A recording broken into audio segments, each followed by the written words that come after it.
Good morning. Good morning. Hey, welcome to Sunday morning right here. One Church online. That's where we are. We are here online, and it's good to see those of you that have dropped in today. Here's what I know. Several people drop in through the week and check it out, and I can look back and see the numbers and see that several people have chosen to sleep in on Sundays or whatever, which is cool because they catch it another time.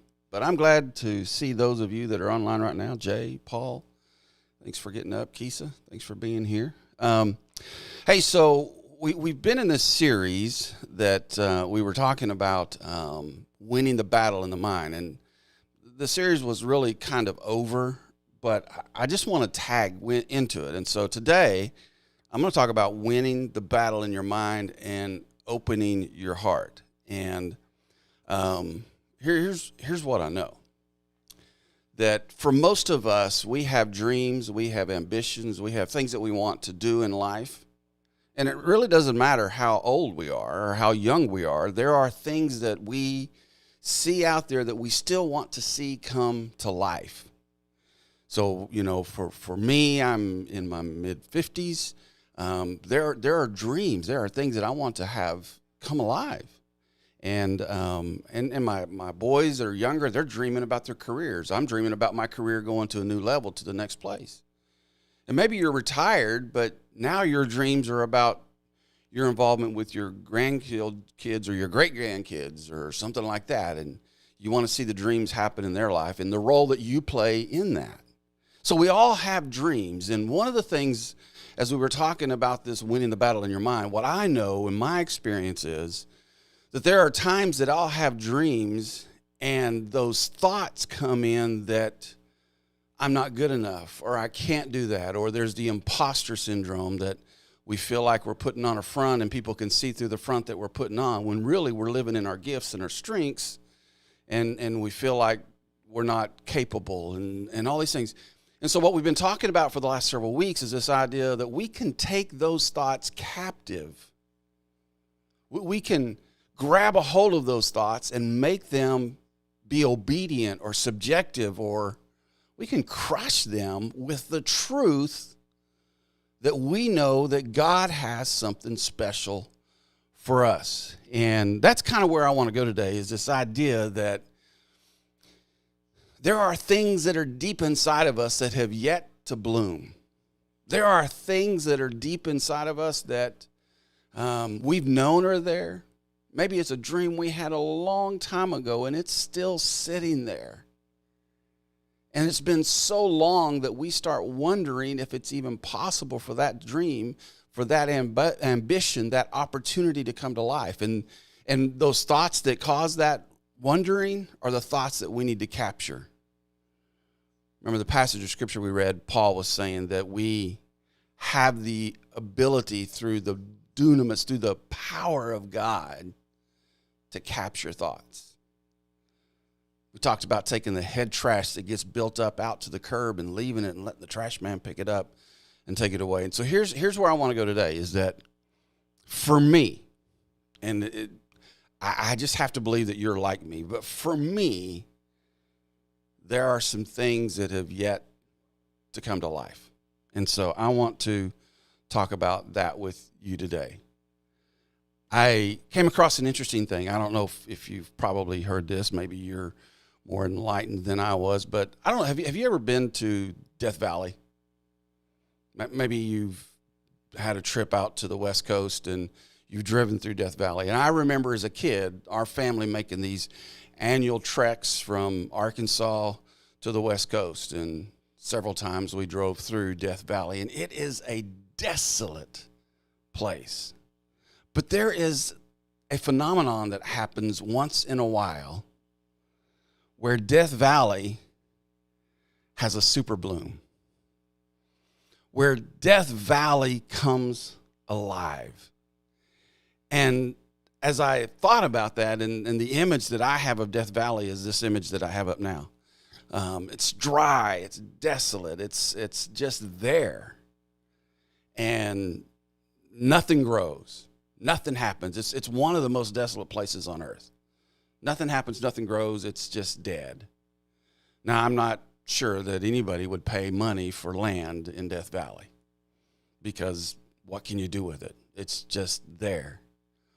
But there's something that happens every so often. It happened back in 2005, and it happened in 2018. And that is that somewhere in the season prior, they will get the conditions just right.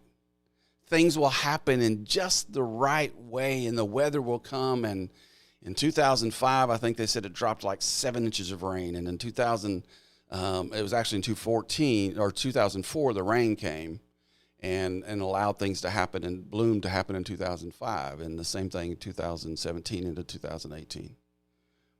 But this image that you see right here of Death Valley, and the thought of it being so desolate, becomes this. Blooms. It's a super bloom. And people come from all over the world. Look at that. To see the vibrant colors, to see this desolate place turned into a place full of life and color and creativity. And artists will come and paint, and photographers will come and take pictures, and scientists will come just to study. And it's a rare thing that happens every 10, 15, 20 years. Now, here's the thing. When I first started looking at this, my thought was that ground was so desolate. That ground was dead. There's nothing there. How did these blooms come? Did the seeds come through the rain? For the whole valley to be beautiful and vibrant with colors, how did that happen? Well, the truth is that the seeds have always been there. The seeds were planted in the soil a long time ago, and they've not been dead. They've just been dormant.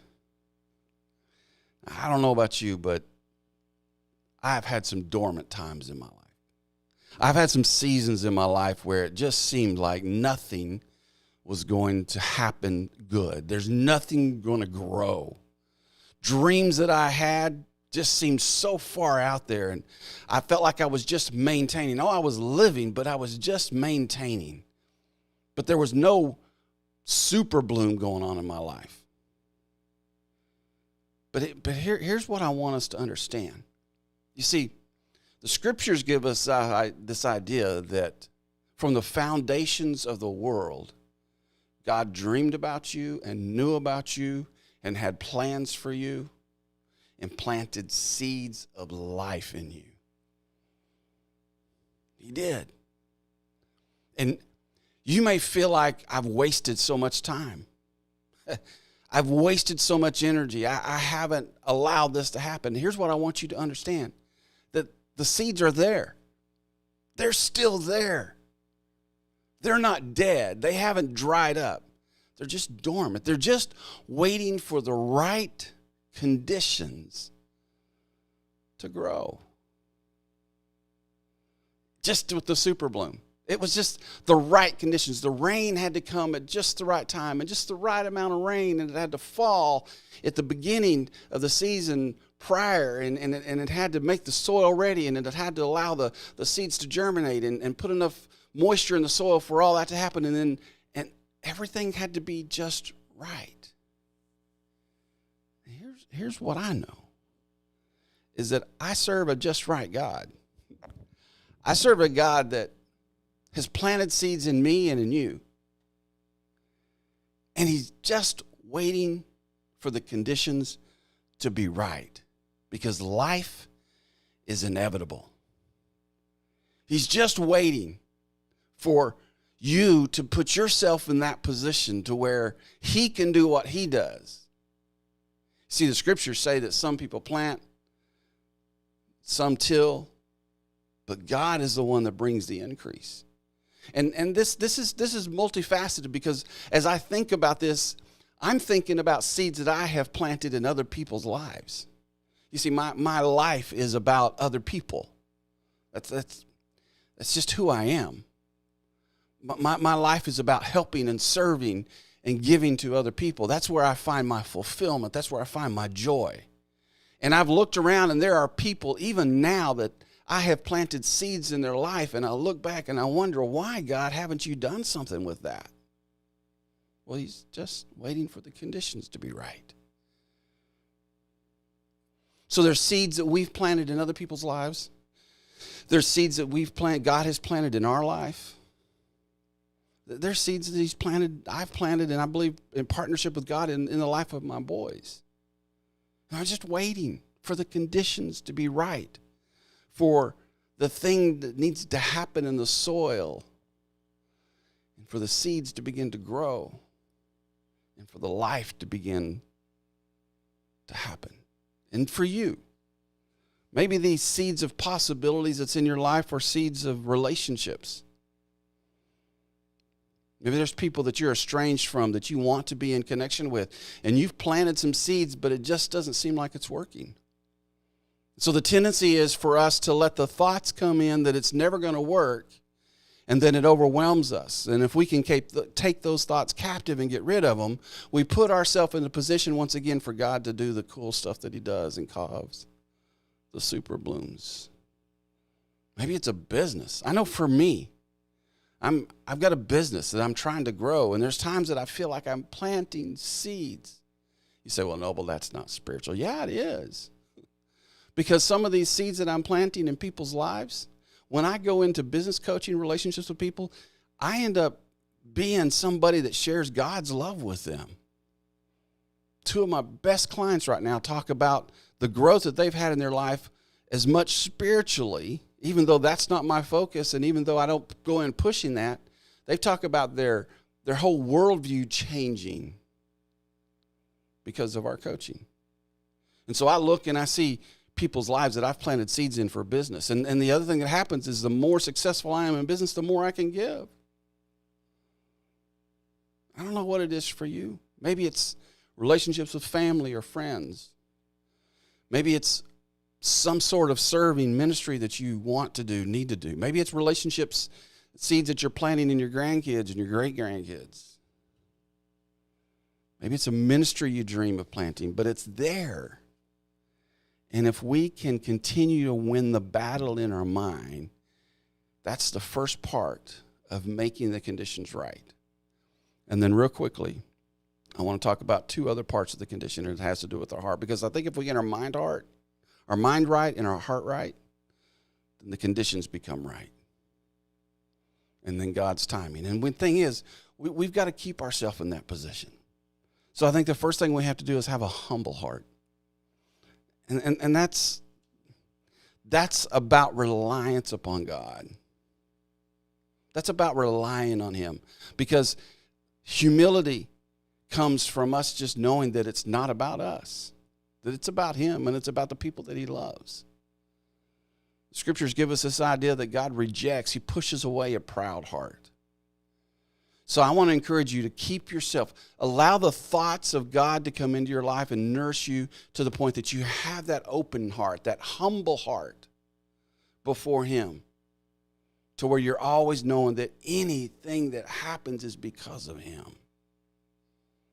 And you're not allowing your pride or your arrogance, or I'm not allowing pride or arrogance to get up.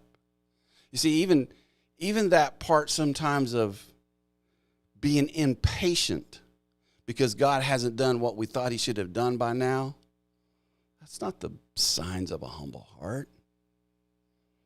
So this humility that I'm talking about is a humility of knowing that we are reliant 100% on him.